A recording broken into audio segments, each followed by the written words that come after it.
You've heard of a DWI, drinking while intoxicated, but one woman has just been sentenced to 18 months in prison for breastfeeding while intoxicated. She'll only spend about 6 months behind bars, but some say this isn't a crime to begin with, while others think this punishment is actually too light. So here to debate are criminal defense attorney Jonna Spilbor and trial attorney Kelly Saindon. Am I saying that right, Kelly? Yes, thank you. Okay, great. Ladies, thanks so much for being here. Thank you. I've never heard of a case like this before. Police were called to a woman's house for a disturbance. They determined that she was drunk while they were there, and she was breastfeeding her child. The dirty little secret, of course, of many mothers is that sometimes you occasionally have a drink before breastfeeding. What makes this one punishable by 18 months in prison? I think it's crazy. This is not the same. We can't treat this mother as if she put bourbon in the baby bottle, okay? And the police here, it's very interesting. They didn't measure her blood alcohol content like you would do if somebody were getting pulled over.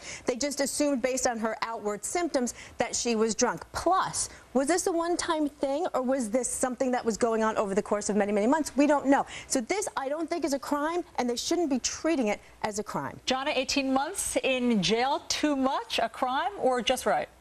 Actually, I think that it is just right. I mean, you can't say that you don't know she hasn't been monitored. If she drank too much, got behind a wheel, and put the infant in danger, 5 to 15% of the alcohol that she drank passes through in breast milk. That's an irrefutable medical fact. So you know there's going to be damaging effects to a 6-week-old infant, just the same as mothers are told not to drink alcohol while pregnant. Not all. I mean, here's where I think it gets fuzzy, is doctors sometimes say, sure, you can have a drink. I remember my doctor said, actually, a glass of beer helps milk production. It helps the milk come in. So I think that the science is all over the place. Now, having said that, I will tell you that the police, when they showed up at her house, let me show you from the police report, they say, while speaking with Stacy, she was extremely intoxicated and began breastfeeding her infant in front of us. So they concluded, Jonna, that this was not an isolated incident and that she wasn't just having a little drink. She was extremely intoxicated. Does that change your opinion? Well, there was more going on here. She had called herself because her boyfriend apparently had beat her up. You know, this probably was somebody who had the police come to her house before, not because she was drunk.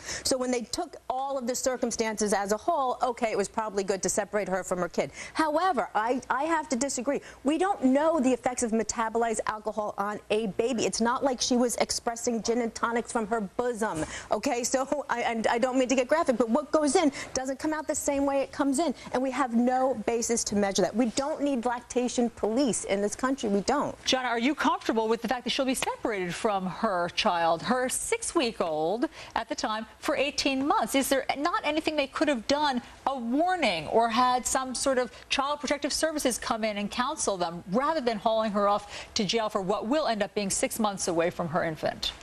Absolutely, they could have put her in protective services, but I think, or I'm sorry, had protective services called in, but having her go through this substance abuse program, make sure that she's now able to cope with this domestic abuse, that she's not going to make these bad judgments and put her child at risk. What she was actually charged with was child endangerment.